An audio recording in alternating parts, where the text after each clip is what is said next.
తెలంగాణ జాగృతి ఈరోజు నిన్న జరిగిన సంఘటనల మీద తీన్మార్ మల్లన్న చేసినటువంటి దాని మీద సభ్య సమాజంతో సిగ్గుపడే విధంగా చేసినటువంటి వారి వ్యాఖ్యల్ని అన్ని పార్టీలు కూడా ఖండించినాయి. జాతీయ పార్టీలు, చిన్న చిన్న అన్ని పార్టీలు, అన్ని సంఘాలు ఖండించినాయి. వారందరికీ కూడా ప్రత్యేకంగా కృతజ్ఞతలు తెలియజేస్తా ఉన్నాను. వారు ఏం మాట్లాడుతూ ఉన్నారంటే బీసీ సంఘం నాయకుల మీద, బీసీ దాని మీద అటాక్ అని చెప్పి మాట్లాడుతూ ఉన్నారు. ఇక్కడ మీరు గమనించండి మిత్రులారా, జర్నలిస్ట్ మిత్రులారా, అక్కడ ఒక జర్నలిస్ట్ గా లేదు, వారు కేవలం ఈ కాలక్షేపం కోసం, కాలయాపన కోసం మాత్రమే బీసీ అని మాట్లాడుతారు తప్ప నిజంగా వారికి ఎక్కడో బీసీల వల్ల శుద్ధి లేదు. నేను అడుగుతాను తీన్మార్ మల్లన్న గారు, శాసన మండలిలో బిల్లు పెట్టినప్పుడు నీ మాటలు ఒకసారి విందాం, కవిత గారి మాటలు ఒకసారి విందాము. ఎవరు బీసీ గురించి మాట్లాడారు, ఎవరు ఏ కుల ప్రస్తావన చేశారు అన్నది కూడా తీద్దాము. ఎన్ని సంవత్సరాల నుంచి మీరు బీసీల పట్ల పోరాడుతూ ఉన్నారు? మీరు గతంలో అధికారం రాగానే మీ ప్రచార కమిటీ కో చైర్మన్ గా చేశారు. ప్రచార కమిటీ కో చైర్మన్ చేసి మీరు ప్రచారం చేసి ఏ బీసీలను గెలిపించారో, ఏ ఓసీలను గెలిపించారో ప్రజలకు తెలిసిన విషయమే.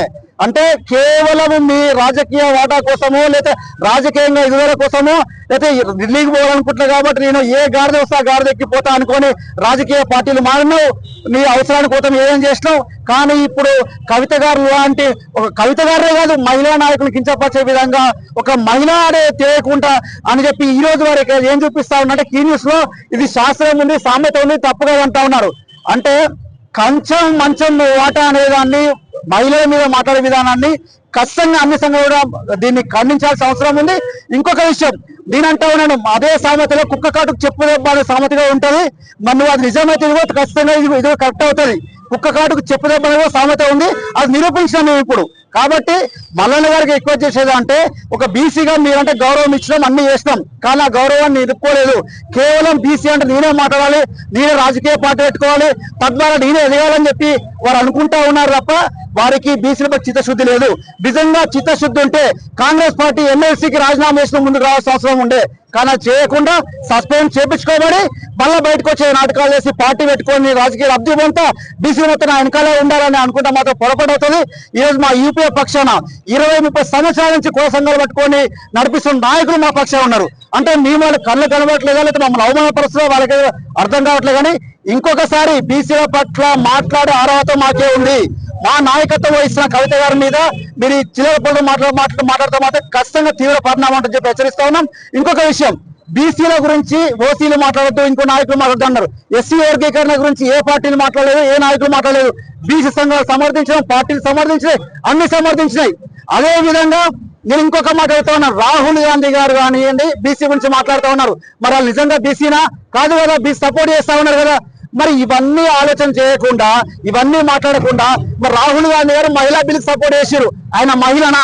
నిన్న కాక మొన్న తీన్మార్ మల్లన్న గారు దివ్యాంగుల మీద చేసిరు. మరి ఆయన దివ్యాంగుడా? ఇవి కూడా ఆలోచన చేయాల్సిన అవసరం ఉంది.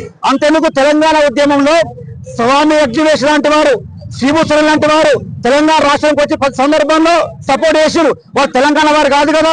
బీజేపీ వాళ్ళు చిన్నమ్మని చెప్పుకున్న సుష్మా స్వరాజ్ తెలంగాణ వారు కాదు కదా. మద్దతు ఇవ్వాల్సిన సమయంలో అందరూ మద్దతు తీసుకోవాల్సిన అవసరం ఉంది. కేవలం మీరు రాజకీయం కోసం మాట్లాడుతున్నారు తీన్మార్ మల్లన్న, ఇది మంచిది కాదు. ఇప్పటికైనా విరమించుకోవాలని చెప్పేసి బహిరంగ క్షమాపణ చెప్పాలని చెప్పి మేము డిమాండ్ చేస్తా ఉన్నాం. కుమ్మరి సంఘం రాష్ట్ర ఉపాధ్యక్షుని, యునైటెడ్ పూలే ఫ్రంట్ కో కన్వీనర్ ని. గత 2 సంవత్సరాలుగా తెలంగాణ జాగృతి కవితక్క అధ్యక్షురాలు తెలంగాణ రాష్ట్రంలో కామారెడ్డి డిక్లరేషన్ అడుగులు అంటిపోయిందని చెప్పేసి, మీరు 100 రోజులలో 42% డిక్లరేషన్ చేస్తారని చెప్పేసి ఎక్కడైపోయిందని చెప్పేసి గత 33 జిల్లాలకు వెళ్ళి గత 2 సంవత్సరాల కాలంగా బీసీల ఆత్మీయ బంధువై బీసీల కులాలతోటి మమేకమై 33 జిల్లాలలో రౌండ్ టేబుల్ సమావేశాలు ఏర్పాటు చేసుకుంటూ తెలంగాణ రాష్ట్రం మొత్తం ఏర్పాటు చేసుకుంటూ కాంగ్రెస్ పార్టీ ఈ రోజు 42% డిక్లరేషన్ పెట్టిందంటేనే కవితక్క గారికి ఆదర్శం.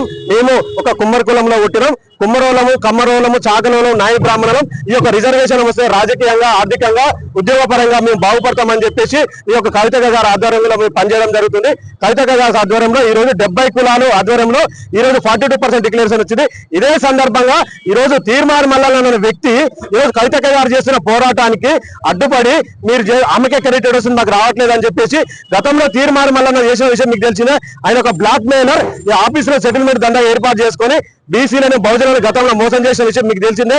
కాంగ్రెస్ పార్టీలో బీసీలను అడ్డు పెట్టుకొని మినిస్టర్ పదవి రాకపోతే పక్కకు వచ్చి బీసీలను ఏదో బీసీల తరఫున పోరాడుతున్నారని చెప్పేసి సందర్భంగా తెలుసుకుంటున్నారు. కాబట్టి ఆయన బీసీల ద్రోహి కాబట్టి మీ సదరు కవితక్క గారి మీద అనుచిత వ్యాఖ్యలు చేయడం సరికాదు. ఈ తెలంగాణ ఆడపడుచుల మీద చేసినట్టే ఈ రోజు తెలంగాణ ఆడపడుచులను అవగాహనపరిచినట్టే తీర్మానం మనల్ని వెంటనే సస్పెండ్ చేయాలని చెప్పేసి తెలంగాణ కుమ్మరి సంఘానికి వెళ్ళి యునైటెడ్ పోలీస్ సంఘానికి వెళ్ళి కోరుకుంటున్నాం. అదే విధంగా ఇక్కడికి వెళ్ళి ఎల్బీఆర్ పోలీస్ స్టేషన్ కూడా అతని మీద పోలీస్ స్టేషన్ కంప్లైంట్ చేయడం జరుగుతుంది. బాలకృష్ణ, నేను నాయ బ్రహ్మణ సేవా సంఘం రాష్ట్ర అధ్యక్షుని, యూపీఎఫ్ స్టేట్ కో కన్వీనర్ ని. మరి గడిచిన 20 నెలల కాలం నుంచి కూడా బీసీల సమస్యల పైన కామారెడ్డిలో ఇచ్చినటువంటి కాంగ్రెస్ పార్టీ 42% బీసీలకు రిజర్వేషన్ కల్పించినాకనే లోకల్ బాడీ ఎలక్షన్లకు పోతామని చెప్పడం జరిగింది. మరి దాని ప్రకారంగానే అన్ని సమస్యల పైన కవితక్క గారి నాయకత్వంలో గల్లీ నుంచి ఢిల్లీ వరకు కూడా పెద్ద ఎత్తున పోరాటం చేసి ఎంతసేపు 42% బీసీ వాటాను పక్కకు పెట్టాలి, ఎంతసేపు వీళ్ళని ఆగం చేసేసేయాలి, దీన్ని మోసం చేయాలి అని కాంగ్రెస్ పార్టీ ఆలోచన చేస్తున్నాడు. కాబట్టి ఖచ్చితంగా ఈ మొద్దు నిద్రపోతున్నటువంటి కాంగ్రెస్ పార్టీని ఎప్పటికప్పటికి వాళ్ళని నిద్ర లేపుతూ వాళ్ళ పైన ఒత్తిడి తీసుకొచ్చిన సమక్షంలోనే ఇలా 42% ముందుకు వచ్చింది, రిజర్వేషన్లు ఇస్తామని ముందుకు వచ్చిన కాంగ్రెస్ పార్టీకి ఇదంతా కూడా ఈ క్రెడిట్ మొత్తం కూడా కవితక్క గారికి దక్కుతుంది. ఎందుకంటే గడిచిన 20 నెలల కాలం నుంచి గల్లీ నుంచి ఢిల్లీ వరకు కూడా ఆమె పెద్ద ఎత్తున పోరాటం చేసి ఇలా తప్పించుకుంటా అన్నాడు కాంగ్రెస్ పార్టీని పెద్ద ఎత్తున ఒత్తిడి చేసి నిద్రలేపి మొద్దు నిద్రపోతున్న కాంగ్రెస్ పార్టీని నిద్రలేపి ఇలా రిజర్వేషన్ సాధించిందంటే అది కవితక్క గారి ఘనతని కూడా సందర్భంగా తెలియజేస్తా ఉన్నాడు. ఇలా చాలా మంది రాజకీయ నాయకులు అంటారు కడుపు మంటలేసి వాళ్ళకి తోచక ఏమి ఈ క్రెడిట్ మొత్తం కవితక్క గారికి పోతుంది కాబట్టి వాళ్ళు కడుపు మంటలేసి ఏదో ఆక్రోశంతో ఓడలేక ఈర్షపడి కవితక్క మీద ఏదో వ్యాఖ్యలు చేస్తున్నారు. ఈ సందర్భంగా చెప్తున్నా తీర్మానం మల్లన్న ఇలా నీ వ్యాఖ్యలు సభ్య సమాజం తలదించుకునేలా ఉంది. మహిళా లోకాన్ని నువ్వు కించపరిచినావు, కవితక్క గారి పైన అనుచిత వ్యాఖ్యలు చేసినావంటే ఇలా తెలంగాణలో కాదు భారతదేశంలో ఉన్నటువంటి మహిళలను నువ్వు అవమానపరచడం. ఇలా నువ్వు వాడిన భాష అనారోగ్యమైన భాష. ఈ భాషను ఎవరు కూడా ప్రజాస్వామ్యవాదులు ఎవరు కూడా సాధించరు. ఖచ్చితంగా తీన్మార్ మల్లన్న నువ్వేదో క్యూ న్యూస్ పెట్టుకొని వార్తలు చేస్తా ఉన్నావు. నువ్వు క్యూ న్యూస్ కాదు, నువ్వు ఎంతసేపు నీ బీడీ ఛానల్ అంటే బ్లాక్ మెయిల్ చేసి డబ్బులు సంపాదించుకునే ఛానల్ నీది. ఎవరిని వరద డబ్బులు వసూలు చేస్తావు. ఎంతసేపు ఉన్నట్టు 133 కులాలను బ్లాక్ మెయిల్ చేసినావు. ఎవరైతే బీసీ కులాలలో గడ్డి కనబడితే ఆయన మీరు ఏదో అగ్గి కాచి బుగ్గి చేసి వాళ్ళు బ్లాక్ మెయిల్ చేసి డబ్బులు సంపాదించుకునే పని. మన గౌరవ ఎమ్మెల్యే ఒకరి పైన మీరు ఏం చేసిరు వాక్యాలు ఆయన బండ బూతులు తిట్టిండు, నడి రోడ్డు మీద ఇజ్జత్ తీసిరు. తీన్మార్ మల్లన్న నువ్వేదో పీకుడు కానీ అనుకుంటున్నావు, నువ్వేం లేదు. నువ్వు ఎన్నాడు కూడా 20 ఏళ్ళు గడిచిన కాలంలో నేను కూడా 20 ఏళ్ళ సంధి కూడా ఆర్కృష్ణ లాంటి వాటి పెద్ద దిక్కు బీసీల పెద్ద దిక్కు హరికృష్ణ లాంటి వాళ్ళ వెంబడి కూడా నేను తిరిగినా. కానీ నీ ముఖం ఎన్నడూ కూడా 20 ఏళ్లలో ఏ బీసీ మీటింగ్ నువ్వు కనవలేదు. కనబడ పాపాన వాళ్ళు ఎంతసేపు బీసీలను ఇబ్బంది పెట్టాలి, బీసీలు ఎవరైతే గట్టిగుంటో వాడిని ఇబ్బంది పెట్టి బ్లాక్ మెయిల్ చేసి డబ్బులు సంపాదించుకున్న సంస్కృతి నీది. నువ్వు ఒక పెద్ద బీసీలో పుట్టినటువంటి పెద్ద మూర్ఖునివి. నీ వల్ల బీసీలో ఉన్నందుకు మరొక ఇచ్చేది పోతున్నటువంటి సందర్భాన్ని తెలియజేస్తా ఉన్నా. ఇంకొకసారి మాత్రం కవితక్క గారు కానీ మహిళల పట్ల ఏమన్నా అనాలోచన వ్యాఖ్యలు మాత్రం నీ నాయబ్రహ్మ అధ్యక్షుని నేను కటింగ్ తో పాటు గుండు కూడా ఇస్తా బిడ్డ. నువ్వు ఎక్కువ మాట్లాడతా మాత్రం నాలుగే కోసి కత్తితో కోస్తాను కూడా ఈ సందర్భంగా హెచ్చరిస్తా ఉన్నానని వ్యాఖ్యలు చేసుకోవాలి. కవితక్క గారు క్షమాపణ కోరాలి. లేని పక్షంలో మాత్రం ముందుతో పాటుగా ఈ నాలుక కోసం ఈ సందర్భంగా హెచ్చరిస్తా ఉన్నాను.